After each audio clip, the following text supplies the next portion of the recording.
guys, welcome back to my channel. So I have a guest here. Do you want to introduce yourself?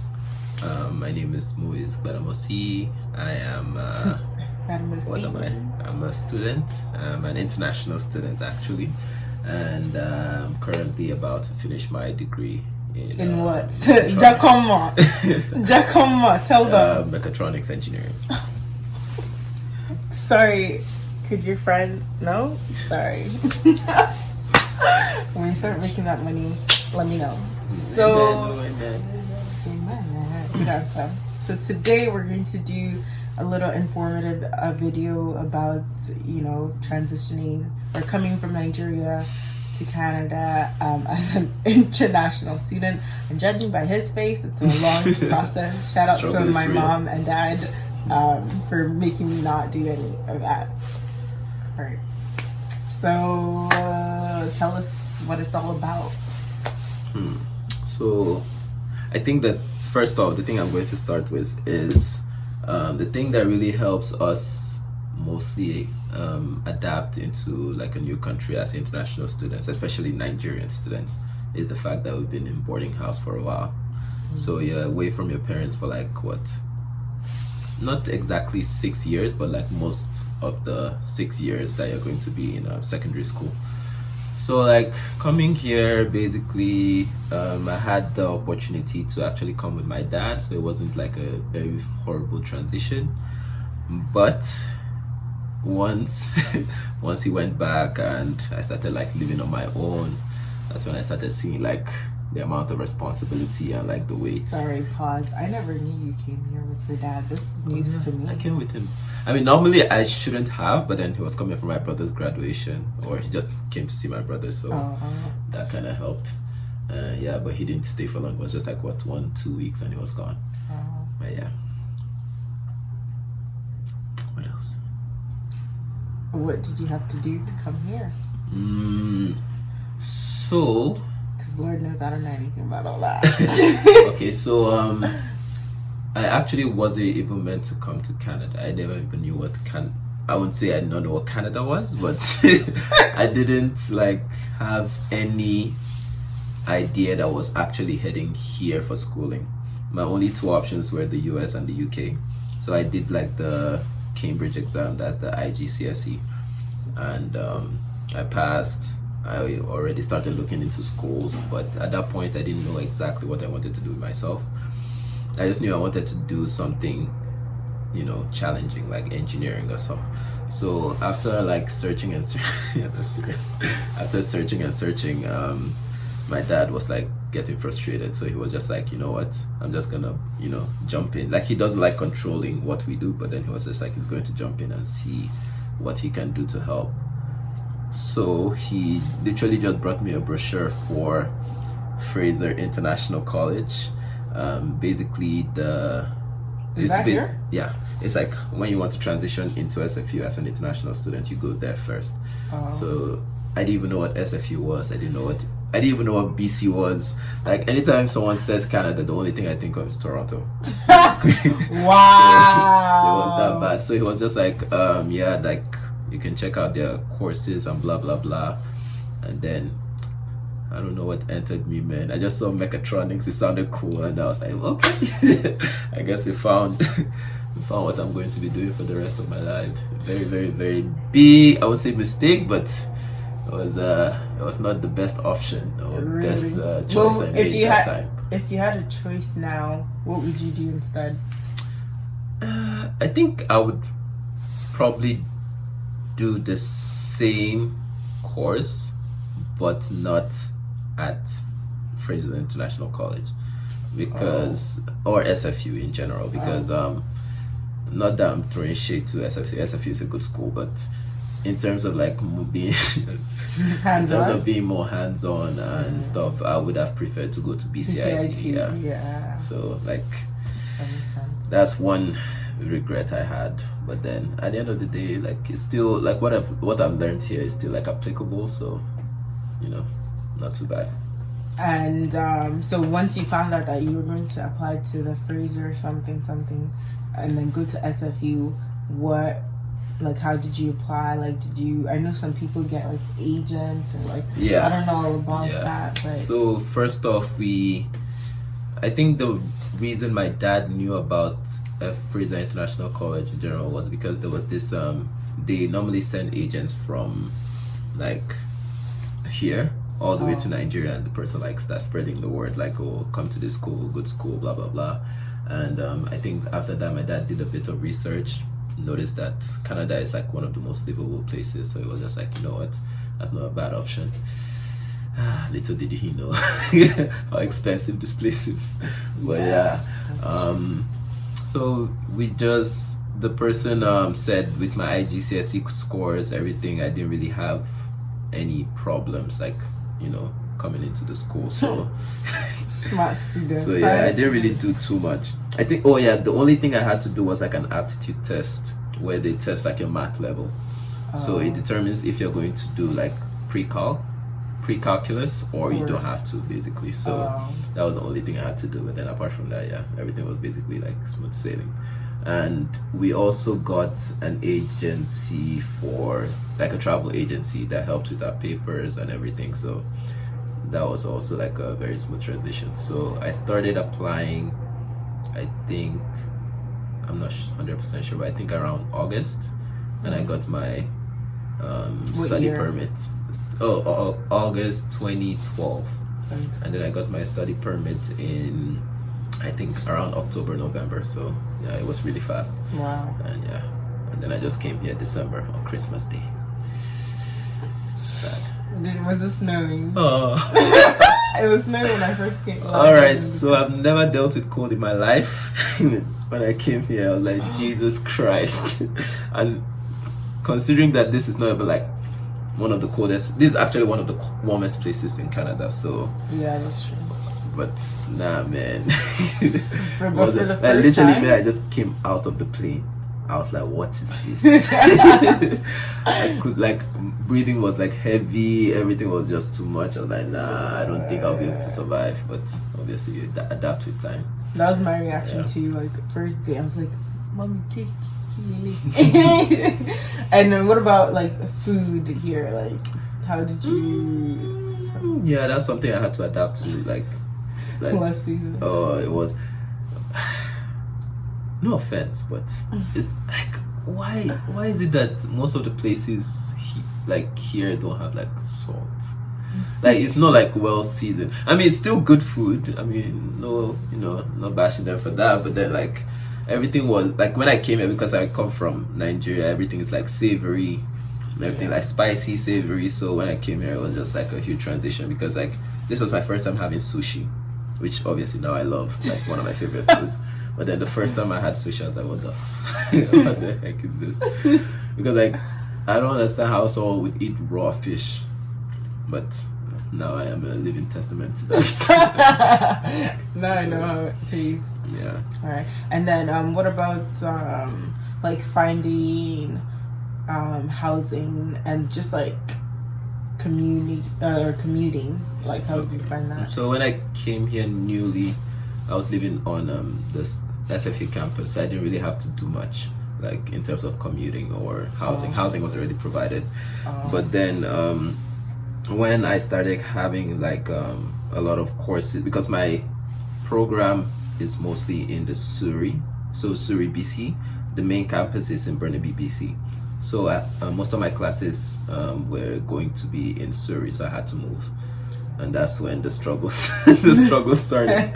Getting an apartment here, like, it was kind of good then, but it was still bad, because like the housing market here is ridiculous. Like,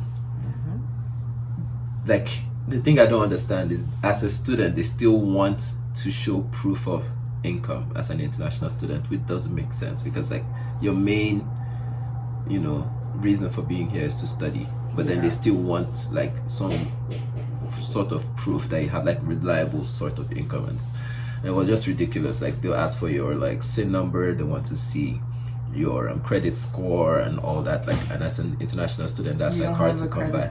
But after like searching for a very long time, I was lucky enough to get something in Surrey, because my credit score wasn't the worst at that point. I was like paying my credit card on time and everything, so I was able to get an apartment here, and like the apartments were kind of affordable then, but now it's not even. it's a whole different. It's like a different. Doesn't even make sense. Like with the amount that they're giving as minimum wage, yeah, it doesn't make sense that someone should be paying that much for housing. But That's very true. And what do you think about the education system here in comparison to Nigeria? Because I've heard a lot of people have told me that it's very different. oh yeah, it's I definitely very, didn't experience it enough to very, know. very different. Like I wouldn't say I'm like the worst student. I'm like an average. I would say like I'm an average student. But then when I like took courses here, Yeah. I realized that the only way, literally the only way for you to excel is for you to study.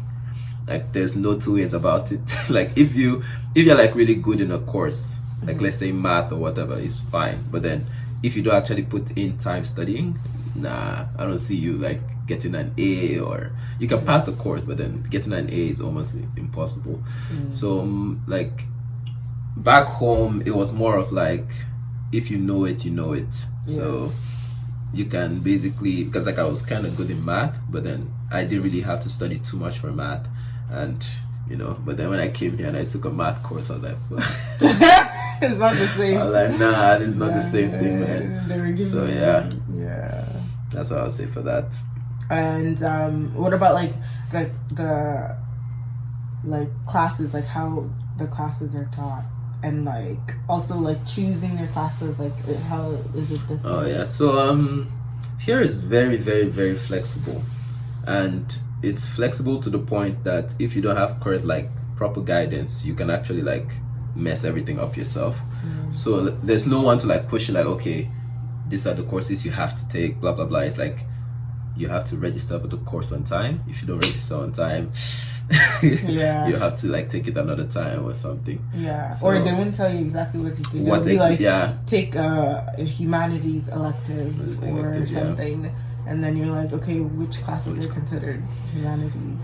So yeah, the thing I would advise every single international student is once you get into that, once you get into the school, go straight to someone that knows like general information of basically Like an everything, academic and just advisor. ask for every single help you can get, financial, looking for things, everything basically. Like don't wait for information to come to you. That's one thing for sure. Like the information won't come to you at all. Like it might, but then it won't be like sufficient, because there are so many things that I discovered close to the end of my degree that if I knew earlier would have helped me a lot. So yeah. And then tell us a little bit about your degree. Like, how, is it so? It's, I mean, obviously it's like 4 years. And like, how is that process been? I've So- heard many complaints. Many. I would say in terms of my own degree, that's mechatronics. It says, the syllabus says it is a 4-year program. Personally, I think that's a lie because so basically when you see the syllabus, it's like you basically have to take your first year is just like you take like 6 courses every semester, which I find impossible personally. But some people, 6 courses, 6, 5, 6, 5, 6, 5. And then your second, third, and fourth year, you do the same thing, about 6 courses each semester, and then 1 semester is allocated to co-op, that's internship.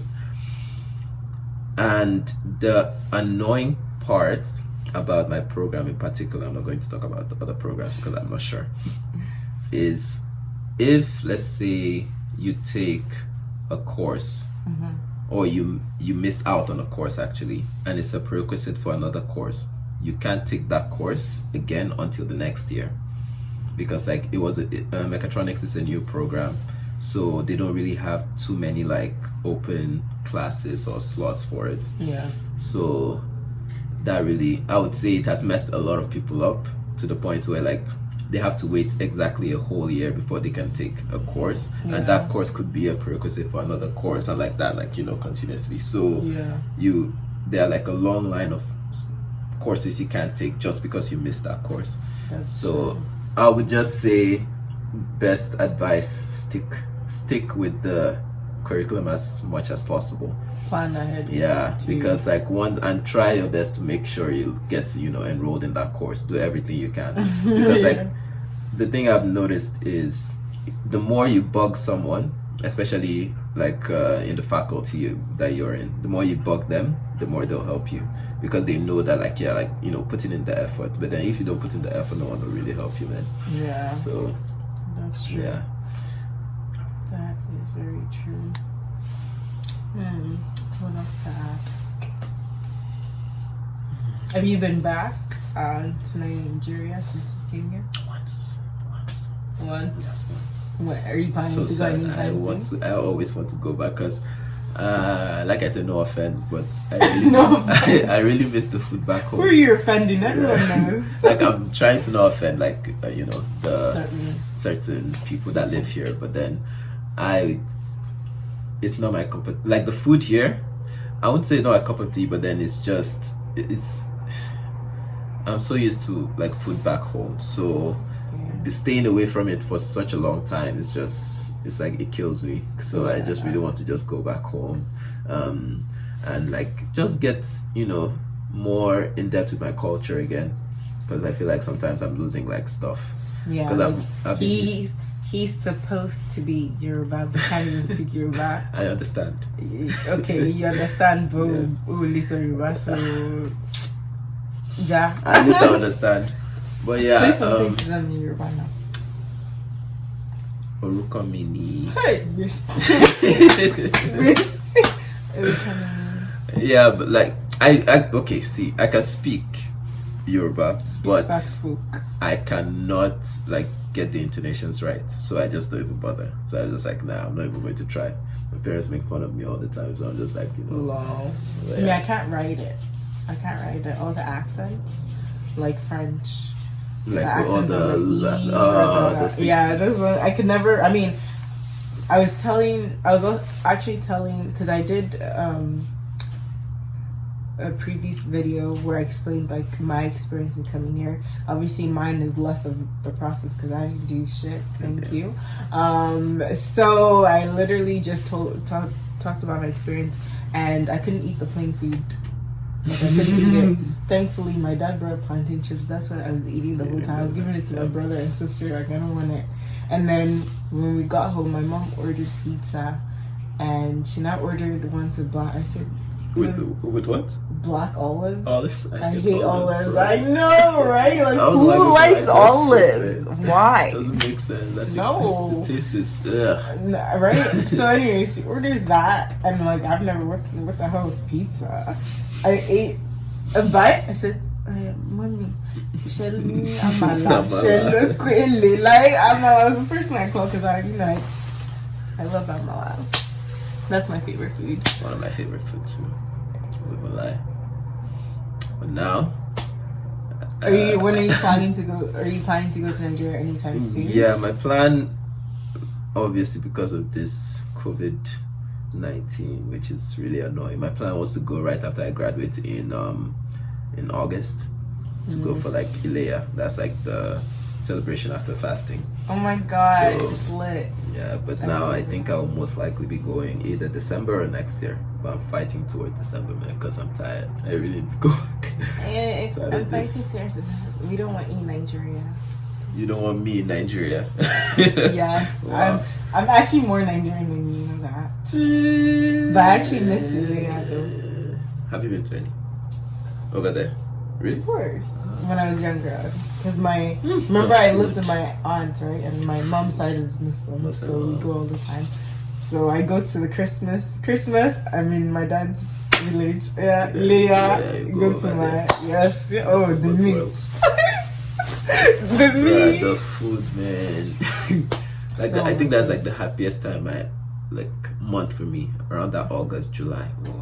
Because of food. I eat everything. That's why you're celebrating, praying, please, man. thinking about food. Shit. Amen. This guy said amen. So anything else you'd like to add for the people? Anything maybe about yourself? Any more advices? Let me see. You can also tell them how I'm your favorite person.